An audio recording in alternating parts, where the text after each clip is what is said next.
Welcome to Text with Founders.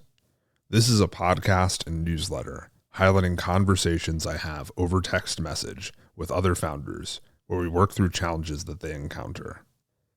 To view the texts and read the posts, check out textswithfounders.com. I'm Julian Weiser, co-founder and CEO of On Deck, an investor in over 200 companies. Are you exploring starting a startup? Apply for ODF. We've helped over 1,000 companies such as Traba, Levels, and Finch find their co-founders and get started. Learn more at beyonddeck.com. Handling inbound from investors. Avoid distractions and keep potential investors warm. The early days of starting a company blend extreme optimism with destabilizing doubt. With so much in flux, it can feel validating when a VC reaches out and asks to meet. It can feel especially nice to hear from an investor at a well-known fund. Inbound attention from investors happens frequently, and founders often ask me how to respond. Here's what I say. I'd actively avoid talking to investors when you aren't actively raising. It's the job of investors to constantly have meetings and look for opportunities. It's an incredible distraction for founders, and by meeting investors one-off versus in batches, it prevents you from creating momentum. Essentially, I think it's slightly worse than a waste of time. I don't think investors intentionally want to waste your time by requesting a meeting. Many investors are decent people who love working with founders. That said, engaging with investors before you start your first fundraise can divert your attention from what matters, your customers and building momentum in your business. Investors have a lot to gain from meeting you early on. It gives them a competitive edge over rival firms and unique insights into your business and sector. While the benefits of an early meeting are clear for them, the upside for you is dubious at best.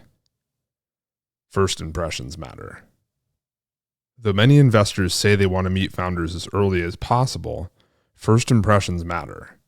I recently hosted a discussion about fundraising mistakes and how to avoid them. When the topic of investor inbound came up, a founder in the session explained his personal experience. Blue chip firms started to reach out well before I wanted to talk to investors. I ended up meeting with them because I was excited that they seemed interested. It turned out I was not ready to talk to professional investors like that, and unfortunately, first impressions matter. Months later, I would successfully raise a round of funding with term sheets from multiple firms. Not only did the firms I agreed to speak with early on not offer to invest, but they didn't even reply to my emails. Don't worry about building relationships before you raise. The prevalent argument encouraging early meetings with investors focuses on the idea that investors invest in lines, not dots. This metaphor, originating from a 10-year-old blog post by a prominent VC, refers to how investors prefer to observe your journey rather than a single point in time. While an investor observing a startup's trajectory over time can certainly help them reach conviction, that can often be accomplished over a handful of weeks and meetings during your fundraise process. One way to build familiarity over a brief window is to share the weekly or monthly updates you've written so far. That enables the investor to see how you've progressed to date. This tactic has the added benefit of showing prospective investors how you would communicate with them on an ongoing basis if they were to get involved. Keep investors warm and then run a process. The best way to respond to investor inbound is to be kind and firm. A simple, "Great to hear from you. We're currently focused on customers and aren't fundraising, but I can let you know when that changes," is usually sufficient. When you decide to go out for your fundraise, it's best to stack the meetings back to back and run a structured process. This approach allows you to have simultaneous conversations with multiple firms. Meeting with many investors in parallel creates momentum for your fundraising efforts. It encourages investors to get off the fence and commit. Once you have a plan and a pipeline of prospective investors in place, you can reach back out to those who had previously asked about meeting. Focus now will help you fundraise later. The fact that many founders seek advice on responding to inbound VC inquiries is interesting.